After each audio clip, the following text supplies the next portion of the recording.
Well, what I'd like to do here today is share a little bit of my thoughts on bits and bitting a horse. I have no problems with bitting a horse whatsoever. You know, only when it comes to the fact of someone wanting more control. You know, a bit is for communication, especially when you start doing things faster. But in good hands and an understanding person, I don't have a problem with a bit. And this guy, you know, I'm going to use him specifically because he's had some training with me, but he's never been in my training program.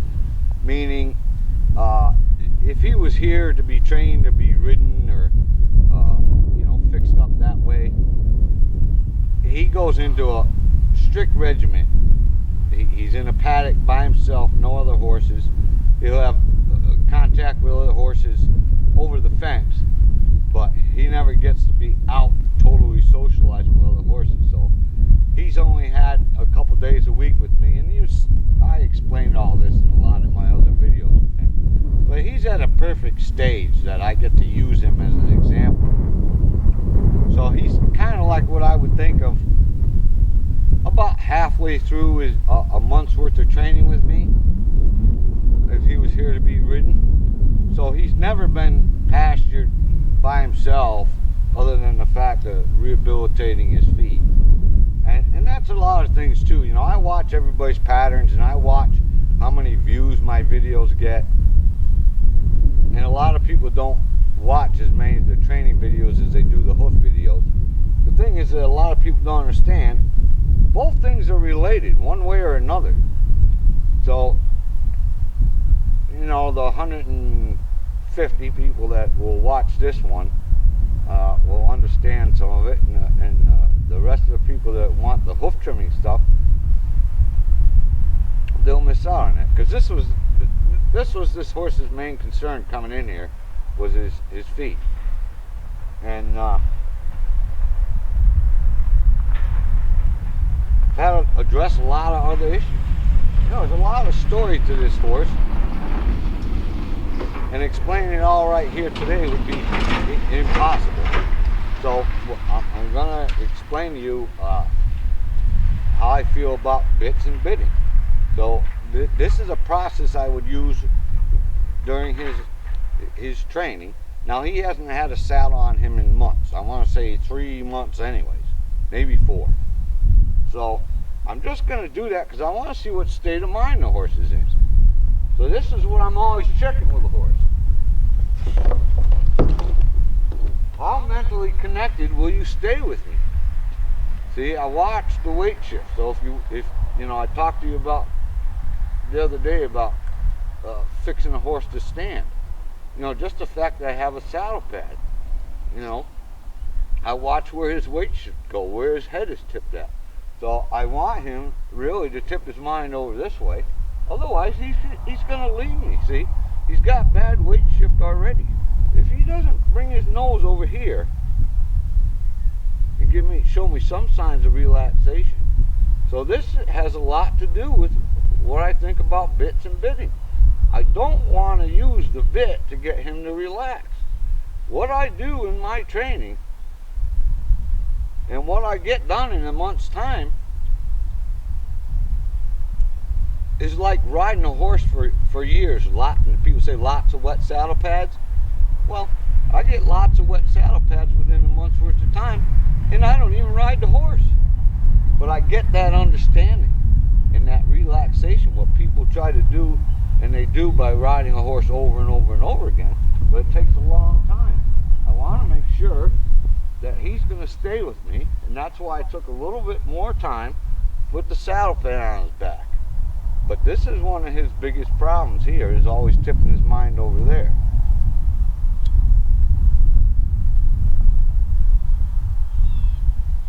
But one thing that I watch for, because I always talk about patterns, is I watch where his weight shift goes. See, his weight shifted back. For him, that's a huge thing, because being an ex-racehorse, he's taught to go forward, forward, forward, and I worked on changing his patterns so that he learns how to stay more in a thinking mode. And that's the training I did with him, because his reacting was affecting his feet.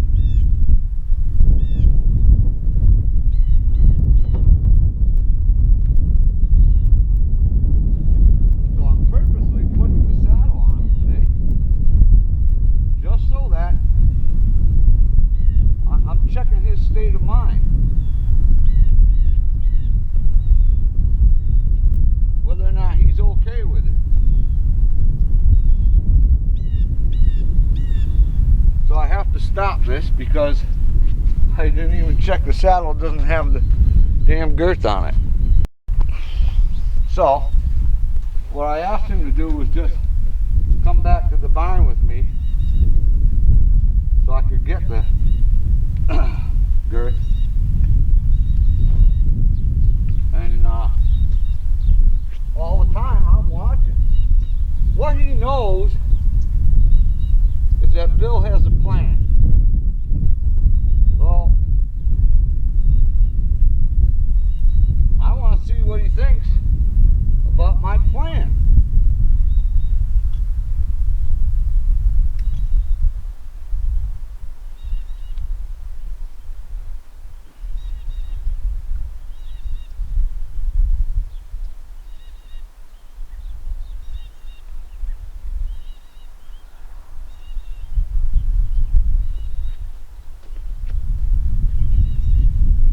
So when you understand this about a horse,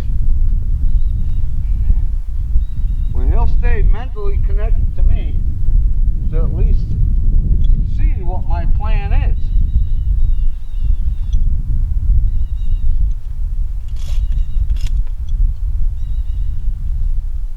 And that's all I want, and that's all I ask of a horse.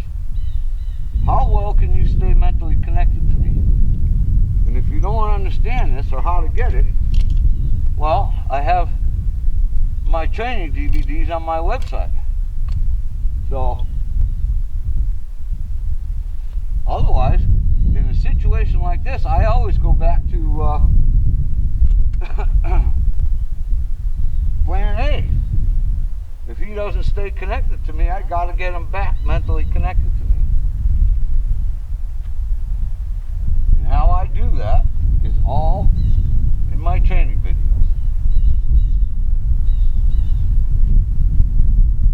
Watch any of my training tapes,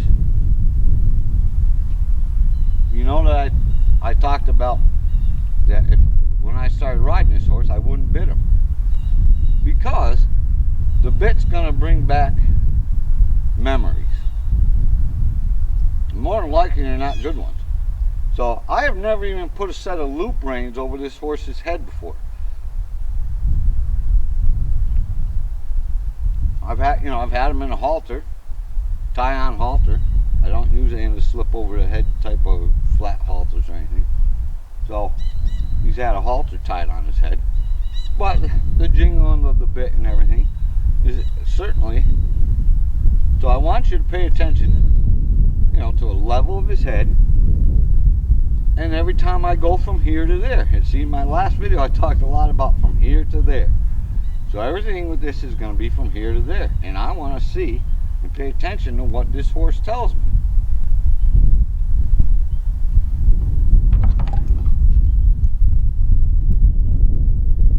So I got a set of clip-on reins here. And because of the fact that I've never put loop reins over his head, if he reacts, what I've got, they're on a couple rubber bands.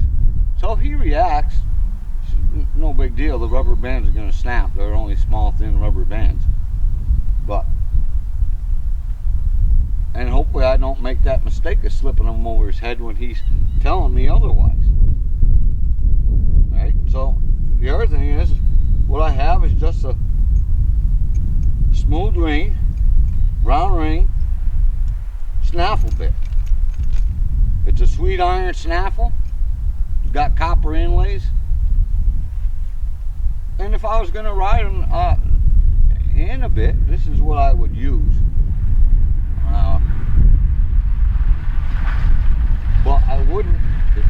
stay mentally connected enough to me to even just slip a set of loop reins over his head, I wouldn't do that.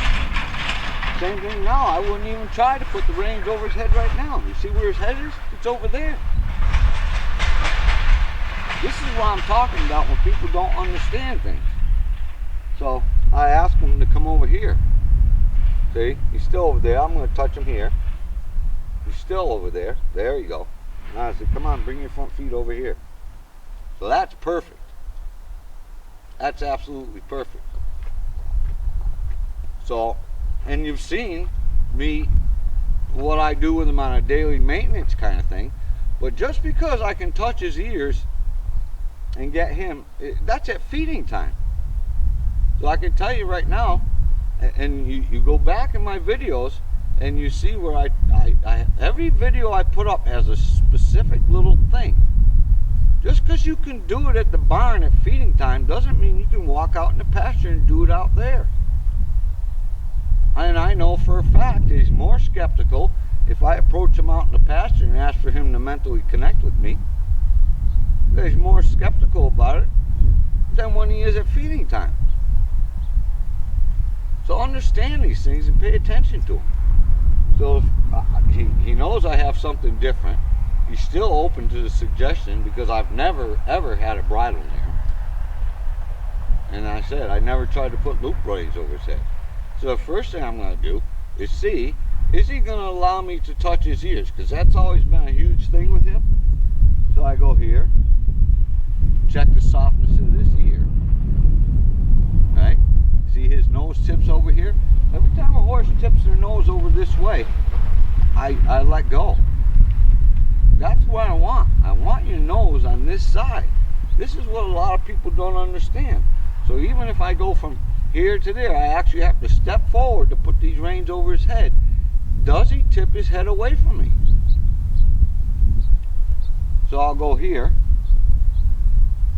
here, here. And because he gave me that much, because I've never done this with him, I'm going to say, yeah, that's a good thing.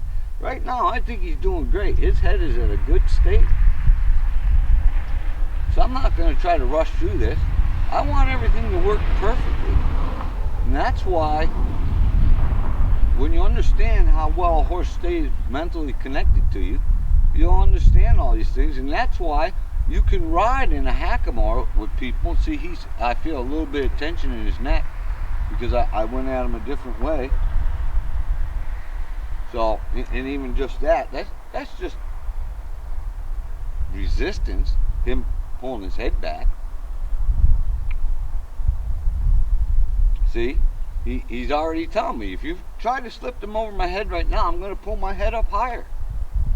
So I touch him here. I say, no, I want you to know, no, bring your front feet back over here. And I got to have your nose here. This is this horse's biggest problem, is avoiding the human. He actually hates the human being right here because he always stands this way. So I'm going to go here. Oh, that's not too bad. The ear, there's no reaction headwise, but the nose is tipping away from me. I just let it slide off his ear and let him figure it out. It's not a big deal. So I come in again, but I always watch every time I come in to see, does his nose tip farther away or doesn't it? I'll go over here, let it come off his ear, step back over here. See, the nose hasn't come back over here. This tells you an awful lot of how well that horse is connected to you. I like the fact that he's not reacting, but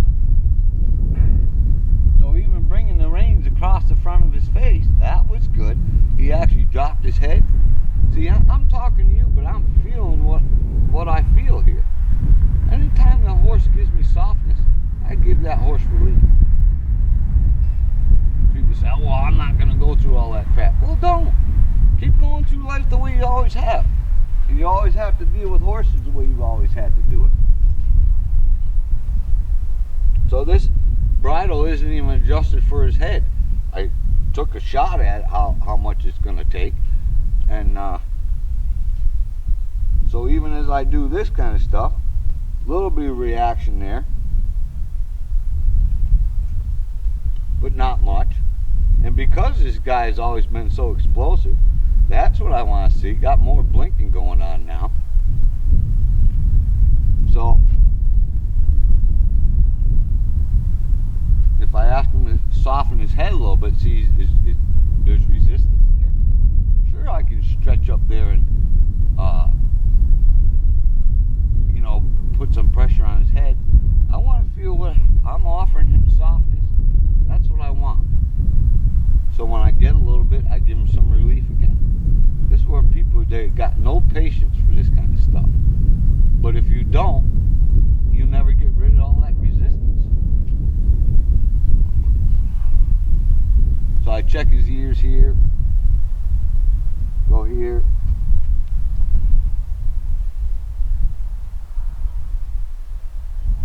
And we'll see how accepting he is to open his mouth. See, he's not really opening his mouth. That's good. So just the fact there, I want him to loosen his lips. I use my thumb. And when he does that, I stop. Sure, I could have shoved the bit in his mouth, but this is part of, you know, fixing these rehab horses.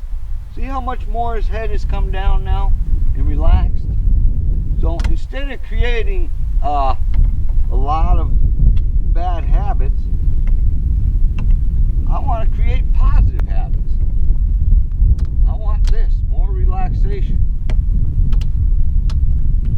I'm just going to hang this up there because my damn lens cover's flapping around here and it's going to start interrupting.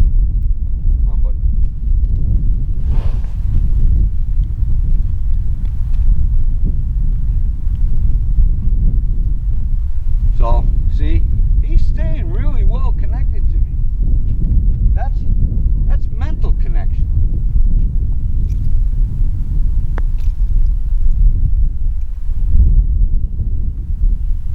More blinking of the eyes, more softness in his neck when I rest my arm on him.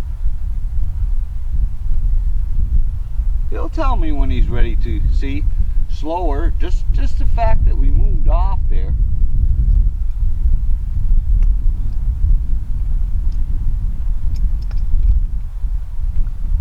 You know, that we moved off and I put that up there. Every little thing you do with a horse makes a big difference.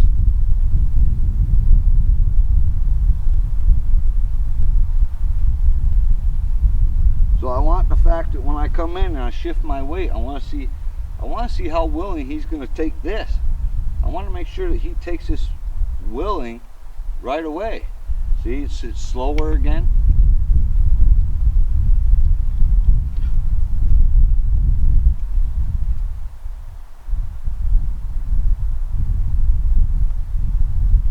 See, slower, slower.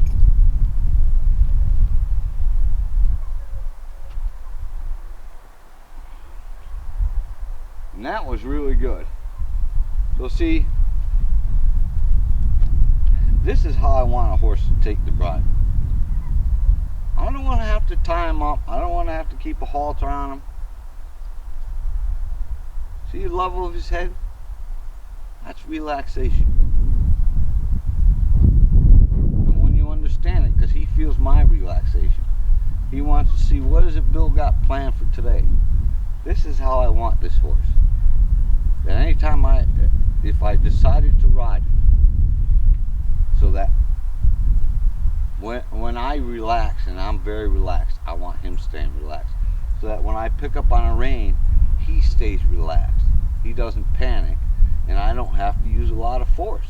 He pays attention to this. This is what a lot of people don't understand.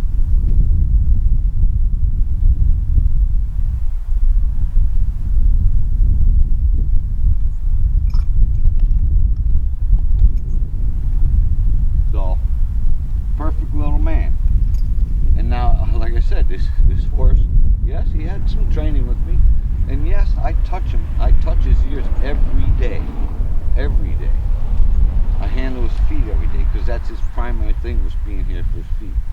But you fix the things that you know you can. And see, for him, with his feet, I had to fix his emotional state. Because every time his feet started feeling better, he'd get more reactive, because he actually could. His feet were feeling pretty good. When his feet were really bad, he went, oh, this is not going to be good because of my feet. But so his reacting was actually causing him to do more damage to his feet. So that's what we addressed, and that's why he got the training that he did. Stop being so damn reactive, because being reactive doesn't do you any good. So no matter what kind of bit you use, I don't have a problem with it. But if you're using a bit for control, and or using a bitless bridle, I don't really care. The thing is, if you try to go places with a bitless bridle, see, something spooked him, but he looks to me. I don't react. That's something that a lot of humans can't do. I just stay cool, calm, and collected. If I needed to, I would have done something. So see, he looks to me like another horse, you know, like a lead horse or his mother or something. He goes, oh shit, something scared me. Whoops, shouldn't have used that word, but, you know, see, but he looks to me and he says, oh, Bill's not worried about it, I guess I'm okay. So he has developed a fair amount of trust with me, but we still have this to deal with, you know. At least now you see how he stands. He's not really loading this shoulder as some of my other videos. So you did real good, buddy. So if you want to know how I nip this all in the bud, it's all on. Go to my website, and the training DVDs are there. But this is what, and I get this, you know, like I said, this for me, this would be about 2 weeks into the training, maybe 3 weeks. Depends on the horse, and it's hard to say with him because of the fact that he never really was isolated, you know. So